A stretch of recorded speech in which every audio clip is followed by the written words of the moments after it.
If your child wakes up tired, gets moody after snacks, or complains of tummy aches, their gut is sending you a message.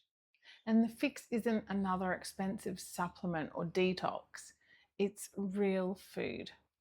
This is the information I wish someone had told me when I first became a mum. Because what we feed our kids every single day is either feeding or fighting their gut health. And that has consequences that go way beyond digestion. Today, I'm showing you a practical gut health reset for kids. It's simple and it works. We'll talk about the 5 pillars that rebuild gut balance and a 10-day plan to build better habits. Nothing overwhelming, no fancy pants products, just real simple swaps.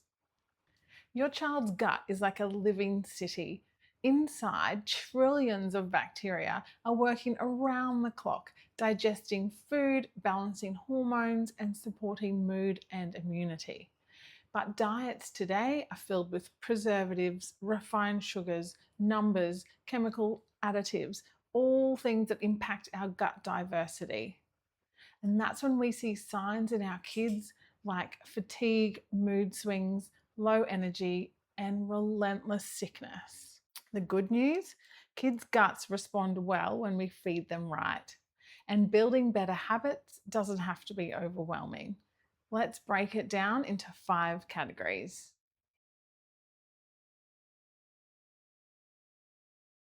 Whole foods are simple foods. They contain all the micronutrients, vitamins, and minerals that are beneficial for our bodies and gut, and they actually look like food. Eggs, beans, fresh fish, fruit and veggies, nuts. Real food your grandparents grew up on. You don't need to be perfect and never buy packet food again. Just remember the 80-20 balance. 80% whole foods, 20% being flexible. Just make sure you're reading the labels first.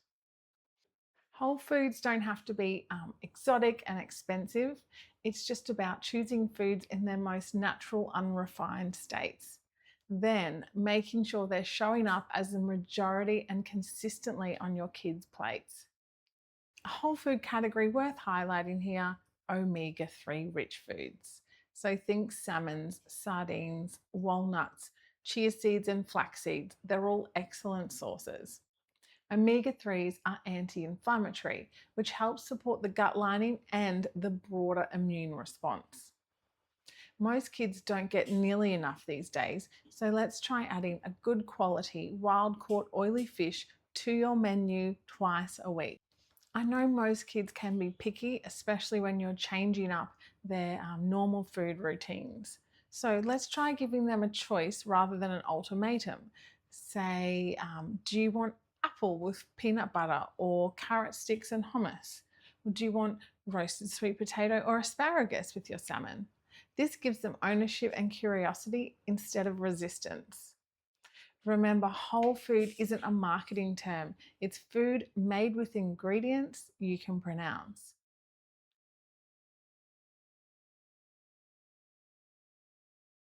Fibre is the buffet for your child's gut microbes. Different fibres feed different gut bacteria. It's all about diversity. Consuming a wide variety of plant fibres promotes a diverse microbiome, which is linked to better immune function and mental health. So let's ramp up the plants in our kids' diet. Let's aim for up to 30, yes, 30 different plants per week. It's much easier than it sounds. In my bolognese sauce, I like to put onion, garlic, carrot, zucchini, mushrooms, celery, and then even a sprinkle of red lentils, which just melt into the sauce. That's 7 right there. And smoothies, you can hide so many plants in those. Bananas, berries, multiple seeds and nuts, even spinach and zucchini. So give it a try. It should be easier than you think. With main meals alongside your meat and veg, you could include beans and lentils. They're some of the highest fibre foods you can put on the table, and they're incredibly easy to work into meals that your kids already like.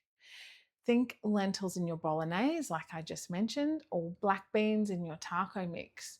Aim to include them in at least 2 to 3 meals a week. Your child's gut bacteria will absolutely notice the difference. There is a category of fibre that is particularly powerful, and that's prebiotics.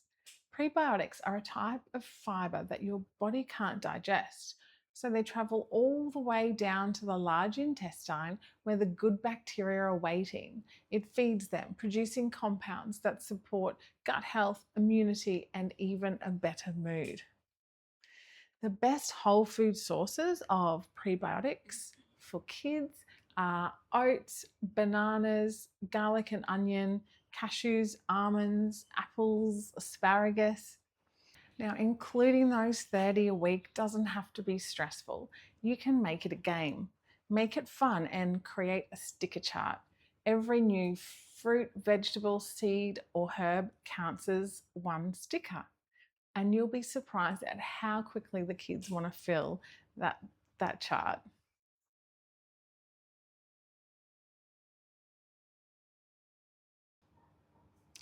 So we've just talked about prebiotic foods, the ones that feed the good bacteria in your child's gut. Now, let's talk about where those good bacteria actually come from. And that's where fermented foods come in. Fermented foods are rich in probiotics, live beneficial bacteria, and when eaten regularly, help populate and balance your child's gut microbiome. They crowd out the harmful bacteria, support digestion, and help the immune system function the way it's supposed to. And here's the really powerful part: prebiotics and probiotics work together. The prebiotic foods feed the beneficial bacteria that fermented foods introduce. So when you serve your child a bowl of oats with a good probiotic yogurt on top, or you're adding garlic and onion to a meal with a little bit of sauerkraut on the side, you're creating the conditions for a very happy, very healthy gut, all without a single expensive supplement involved. Kid-friendly ferments include kefir, plain yogurt with live cultures, sauerkraut, miso, a mild kimchi. You can even ferment carrots. Start with 1 to 2 teaspoons a day and build up slowly. You don't need large amounts. Consistency here is what counts. Now you can blend kefir into their smoothies. You can make homemade frozen yogurt with a little honey, and then all of a sudden it becomes a treat. Put a small bowl of sauerkraut or mild kimchi on the table alongside dinner. No pressure, just presence. And the more a child sees a food on the table, the more normal it becomes. And also, your enthusiasm is genuinely contagious. If you eat it and enjoy it, soon they will come around.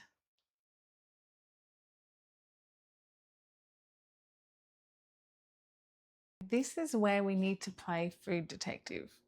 We need to read our food labels, and if it lists more than 10 ingredients, that's a huge red flag. Most packaged foods and snacks hide ultra-processed oils, emulsifiers, and preservatives by using numbers. And all these numbers wreak havoc in your child's gut. My rule is if you can't pronounce it, it's probably not food and you should avoid it. Skip the seed oil blend and don't be fooled by anything listed as natural, like natural flavors. It's designed to sound harmless, but it's a blanket term used for a multitude of additives that food companies aren't required to disclose. I've got another video on food additives you should avoid, so check that one out if you want to dive deeper. At home, let's cook with healthy fats like olive oil, avocado oil, butter and ghee. Let's try and move away from those processed snacks. We can make easy, gut-friendly ones instead. They don't have to be complicated or time-consuming. You can offer sliced fruit with some nut butter, some yogurt and berries in a bowl with some nuts and seeds on top, or veggie sticks of cheese, or a nice dip on the side. My kids also like to get creative, so you can just put out a whole bunch of nice whole foods on the kitchen bench and let them whip up some snack creation of their own.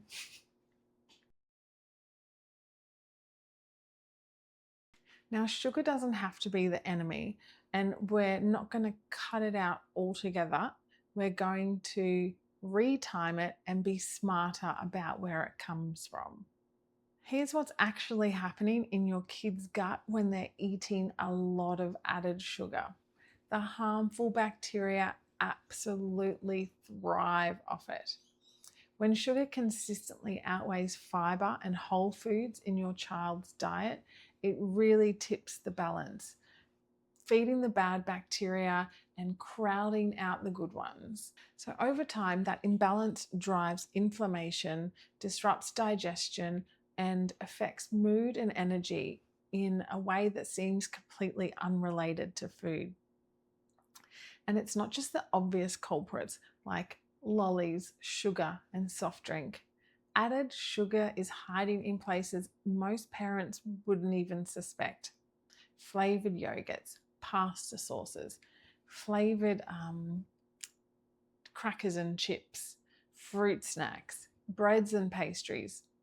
Once you start reading those labels, you'll be surprised and you'll find it everywhere. It's often listed under other words like maltose, dextrose, invert sugar, and corn syrup. Now, this isn't about never giving your child a treat. Sweet stuff eaten with a balanced meal means a slower glucose rise and less of a sugar crash because the protein, the fat, and the fiber buffers the sugar hit. That one shift alone makes a real difference for your kids' health. Here are some simple swaps at home that should actually work. Swap out those flavored yogurt pouches for some Greek yogurt flavored with fruit and a drizzle of honey. Swap juice or poppers or juice boxes for a glass of sparkling water with maybe a little dash of juice on top, or let's just go for plain water and you can zhuzh it up by throwing in some fruit cubes. Let's swap out those high sugary breakfast cereals with a bowl of oats with cinnamon and banana and a drizzle of maple syrup on top. That's one of my kids' favorite go-to breakfasts.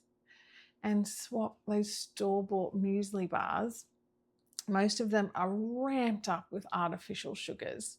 Swap it out for a homemade trail mix or a handful of nuts with some fresh fruit. Protein, fiber, and fat first, and then sweets. That one shift keeps mood, focus, and appetite steady all afternoon.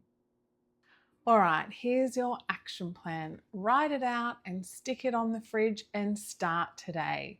1 serve of fermented food daily. Aim for 5 plant points a day. That'll bring you up to 35 for the week. Water first. Add beans and lentils to 2 or 3 meals per week, 2 omega-3 meals per week. Let's eat a whole food breakfast every day. I've seen the real difference this makes in my kids. Don't forget to read those labels. Aim for under 10 ingredients. Treats after a balanced meal. Now, this isn't a quick fix. It's a 10-day guide to hopefully break those old habits and start new habits that will compound and stick over time. And the more you stick with them, the more your child and their gut will thrive. A few things worth mentioning. If your child feels bloated as you start adding in more fiber or ferments, just slow it down. Add more water. Their gut is learning new patterns. If you've got a picky eater, you can blend in those ferments into smoothies. You can chop sauerkraut up super fine and mix in those new flavors into their old favorites. Remember, this isn't about perfection. It's about giving your child's body food to thrive. Tiny, consistent changes mean a stronger gut and hopefully a calmer child. You've got this. And if this has helped you, please don't forget to like and subscribe. I've got plenty more videos to help families eat well and feel great. Don't forget, you can download a free printable checklist in the description below. Thanks for watching, and I'll see you in the next one.